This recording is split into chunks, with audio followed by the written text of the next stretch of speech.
एक नया बिल है, आप कह सकते हैं। इस बिल में ओबीसी और महिला मुस्लिमों को, माइनॉरिटीज को हटा दिया गया। केवल एससी एसटी का जो रिजर्वेशन है वही इसमें रखा गया है। बिल्कुल, यहाँ पर अभी कुछ देर पहले ही मनोरंजन प्रधानमंत्री कह रहे थे कि महिला आरक्षण बिल जो है नारी शक्ति वंदन अधिनियम ये एक तरह से है और ये मेरे ही हाथों होना था, इस वजह से ही ये हो रहा है। तो ऐसे में यहाँ पर जो छोटे दल हैं जो लगातार इस बात को लेकर कह रहे थे, ओबीसी की महिलाओं को लेकर कह रहे थे या उनकी मांग वो कर रहे थे आरक्षण बिल में शामिल किए जाने को लेकर, तो उनको यहाँ पर एक निराशा हाथ लगेगी।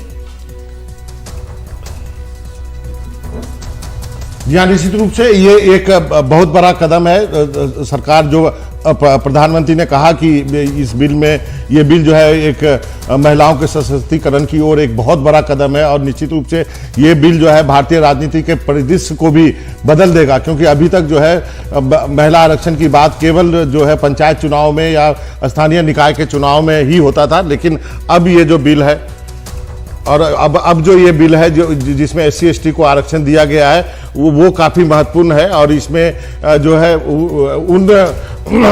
उन लोगों को जगह मिलेगी जिसके बारे में काफ़ी दिनों से जो इसकी चर्चा हो रही थी। अब ये तय हो गया है, सरकार ने अपने बिल में शामिल किया है कि जितनी भी जो भी आरक्षण होगा उसमें से 1/3 सीटें जो है वो आरक्षित की जाएंगी और वो डायरेक्ट इलेक्शन के जरिए संसद भवन में आएंगी। तो अब ये बात करनी होगी उन पार्टियों के नेताओं से जो कि ओबीसी और माइनॉरिटीज के आरक्षण की बात कर रहे थे कि अब इस बिल में वो शामिल नहीं किया गया। क्या उसके लिए अमेंडमेंट लाया जाएगा या फिर उसके लिए क्या करेंगे, क्योंकि ये एक बहुत बड़ी डिमांड थी और इस डिमांड को लेकर के ही जो है शुरू से लेके अभी तक जो है इस बात पर काफ़ी गतिरोध बना हुआ था। आपको याद होगा जब पहली बार ये बिल पेश किया गया था, एचडी देवगौड़ा प्रधानमंत्री थे, उस वक्त शरद यादव जो है वो जनता दल के अध्यक्ष होते थे उनका, और उन्होंने विरोध किया था, बिल की कॉपियाँ फाड़ी गई थी। तो वो मुद्दा जो है वो अभी भी बना हुआ है। एक तरह से